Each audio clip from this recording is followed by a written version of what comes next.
இன்றைக்கு பெரும் சிக்கலாக மாறி இருக்கிறது. இந்திய ஒன்றிய அரசு இது குறித்து கவனம் செலுத்த வேண்டும். ஈரான் மீது அமெரிக்க இஸ்ரேலிய நாடுகள் நடத்தும் போரை நிறுத்த வேண்டும் என்று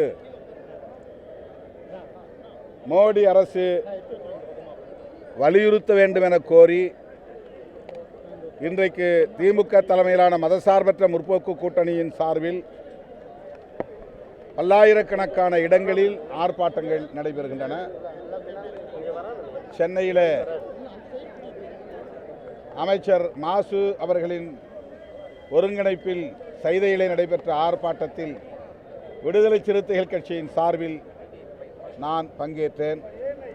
தமிழ்நாடு முழுவதும் கூட்டணி கட்சிகள் இந்த ஆர்ப்பாட்டங்களில் பங்கேற்றுள்ளன. சமையல் எரிவாயு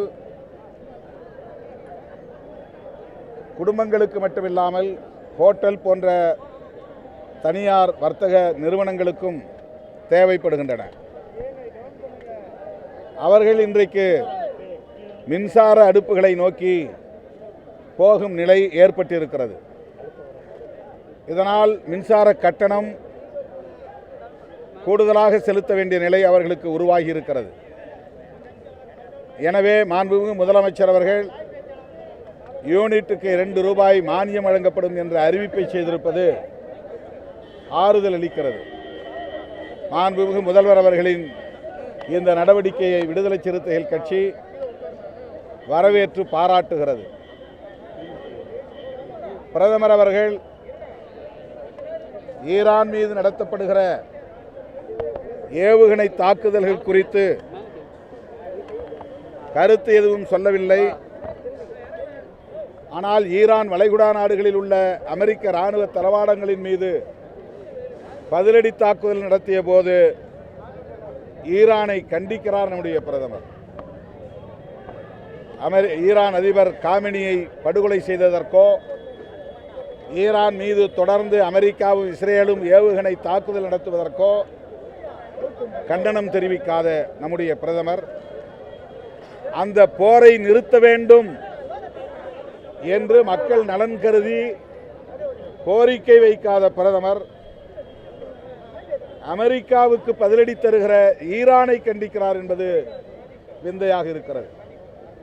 இந்த சூழலில்தான் பிரதமர் கையாளுகிற இந்த வெளியுறவு கொள்கை இந்திய தேசத்தின் பாதுகாப்புக்கு உகந்ததாக இல்லை, மக்கள் நலன்களுக்கு ஏற்புடையதாக இல்லை என்பதை சுட்டிக்காட்டவும் இந்திய ஒன்றிய அரசு உலகப்போர் மூளாத வகையில் உடனடியாக அமெரிக்காவும் இஸ்ரேலும் ஈரான் மீது நடத்துகிற ஏவுகணை தாக்குதல்களை நிறுத்த வேண்டும் என்று வலியுறுத்தவும் இந்த ஆர்ப்பாட்டங்களின் ஊடாக நாம் கோரிக்கை வைத்துள்ளோம். இந்திய அரசு ஈரான் மீது நடத்தப்படுகிற ஏவுகணை தாக்குதல்களை நிறுத்த வேண்டும் என்று வலியுறுத்தி அமெரிக்காவுக்கும் இஸ்ரேலுக்கும் கோரிக்கை வைக்க வேண்டும். மக்களவையில் மாநிலங்களவையில் இது குறித்து விவாதிக்க அனுமதிக்க வேண்டும் என்று விடுதலை சிறுத்தைகள் கட்சியின் சார்பில் வலியுறுத்துவோம். இந்தியாவில் வேறு எங்குமே இந்த பதட்ட நிலை கிடையாது, தமிழ்நாட்டில் மட்டும்தான் இந்த நிலைமையை பரப்பிட்டு இருக்காங்க. திமுக, காங்கிரஸ் உள்ளிட்ட எதிர்கட்சிகள் எல்லாம் இதை பரப்புறாங்கன்னு அண்ணாமலை சொல்லியிருக்காரு. இந்தியா மட்டுமில்லை, உலக நாடுகள் முழுவதும் இந்த பதற்றம் இருக்கிறது. அப்படி என்றால் அவர் உலக நாடுகளை அல்லது இந்தியாவின் நிலைமையை அறிந்திருக்கவில்லை.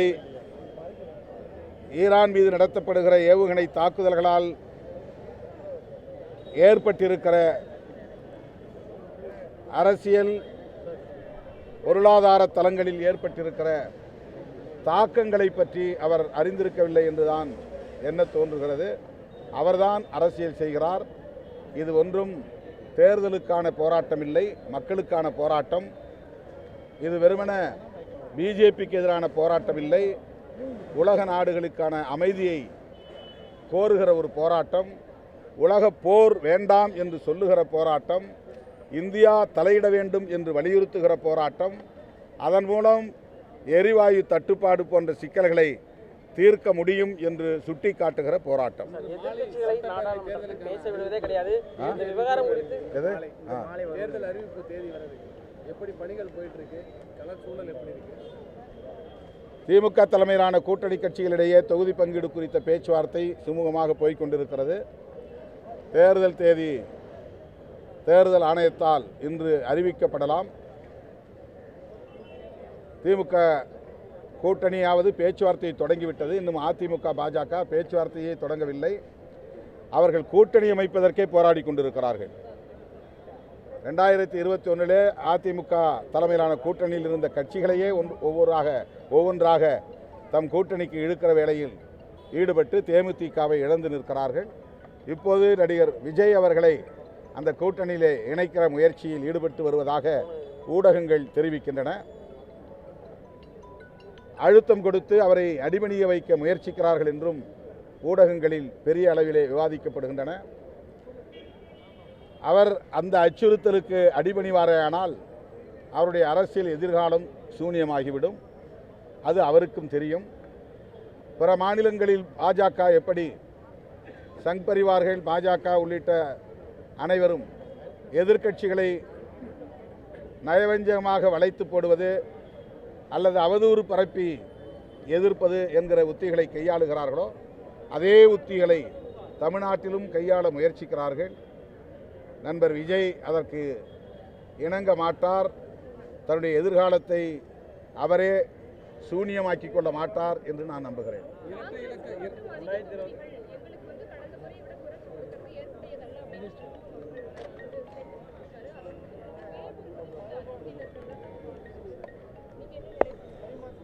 இது ஒன்றும் புதிய பிரச்சனை கிடையாது. ஒவ்வொரு முறையும் தேர்தல் நேரத்தில் கூட்டணி கட்சிகளிடையே தொகுதி பங்கீடு பேச்சுவார்த்தை நடக்கிற போது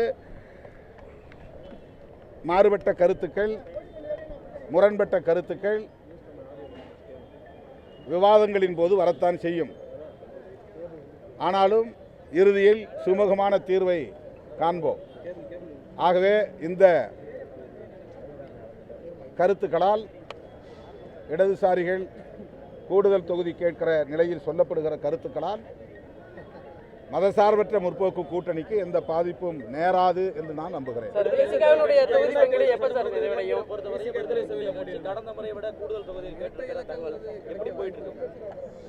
அதுதான் தகவல். நீங்கள் சொன்னதுதான் தகவல். பேச்சுவார்த்தைக்கு பிறகு உறுதிப்படுத்தப்பட்ட தகவல் வெளிவரும். அது ஒவ்வொரு கட்சியாக தானே கூப்பிடுறாங்க, ஒவ்வொரு கட்சியாக பேசிட்டு இருக்கிறாங்க, ஒவ்வொரு கட்சியை அழைப்பாங்க. இல்லை, அது ஒரு தனிப்பட்ட சந்திப்பு, அது ஒரு நன்றி சொல்லுவதற்காக போயிருந்த சந்திப்பு. அந்த சந்திப்பில் தொகுதி பங்கீடு குறித்து, தேர்தல் குறித்து எதுவும் நாங்கள் பகிர்ந்து கொள்ளவில்லை.